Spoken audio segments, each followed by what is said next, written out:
पंडित ओम सत्यदेव शांति जी, आश्रम में आपका स्वागत है। आपको उम्र तो आराम करने का है, जी जी जी। बट मैं 70 के whenever ऊपर। I see काम करते जा रहा था। यानी सत्या वो क्या है, हमारे गुरुदेव मानवरत्न डॉक्टर जी.वी. कृष्ण रेड्डी महानतम व्यक्ति मैंने जिंदगी में देखा।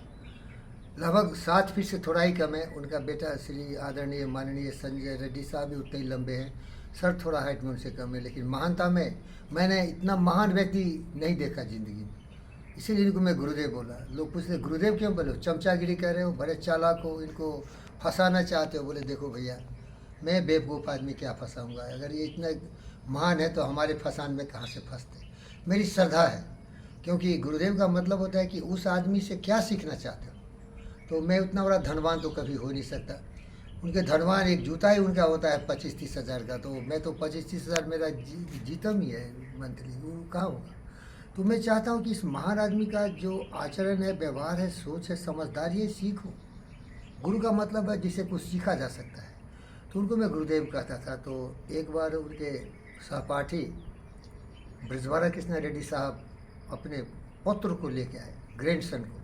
मिस्टर सुनील रेड्डी सर के पुत्र जब पढ़ लिख के तैयार हो गए, इंजीनियर बन गए और नौकरी करने जा रहे थे, तो गुरु दक्षिणा देने और गुरु ज्ञान लेने पहुँचे जी.वी. कृष्ण रेड्डी साहब के पास। तो BS के रेड्डी साहब बोल रहे थे कि उन्होंने यही कहा, देखो मानव शरीर इसीलिए धारण किया है कि कर्मवीर पुरुषोत्तम बनना है, कर्मठ बनना है। ये कर्म क्षेत्र है, ये कुरुक्षेत्र है, ये संघर्ष है, ये लड़ाई है। यहाँ कभी भी आराम हराम है। आराम करोगे तो तुम हराम करोगे और तुम जानवर बन जाओगे, पशु पक्षी की तरह जियोगे, खाओगे पियोगे सोओगे, सेक्स करोगे, बाल बच्चे होगे, फिर ख़त्म हो जाओगे।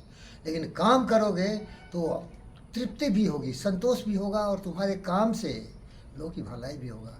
तो जाओ पिट्ठी ठोके बोले कर्मवीर बनो, काम करो, कर्मवीर बनो। और कर्मवीर की कविता फिर सुना देता हूँ, अगर कर्मवीर का नाम आया तो। देख कर बाधा विविध बहु विघ्न घबराते नहीं, देख कर बाधा विविध बहु विघ्न घबराते नहीं, रह भरोसे भाग्य दुख भोग पछताते नहीं, काम कितना हो कठिन किंतु बताते नहीं, भीड़ में चंचल बने जो वीर दिखलाते नहीं, हो गए एक आन में उनके बुरे दिन भी भले, सब जगह सब काल में वही मिले फूले फले।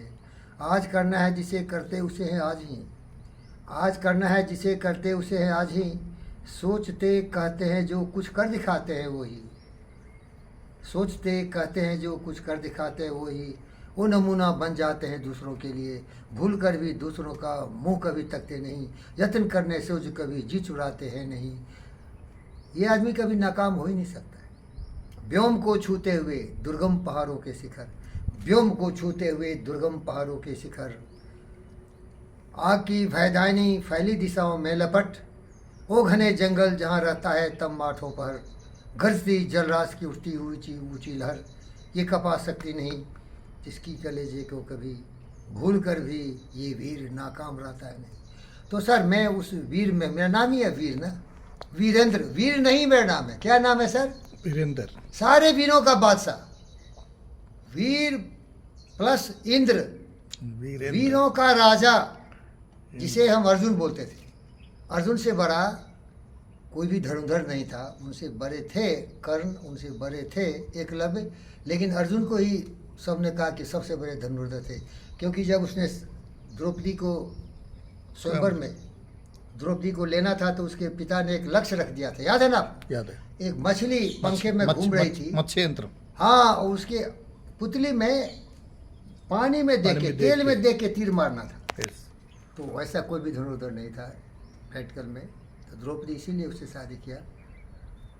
ऐसे तेल में देख रहा, देखिए साहब थोड़ा देखिए, गौर फरमाइए।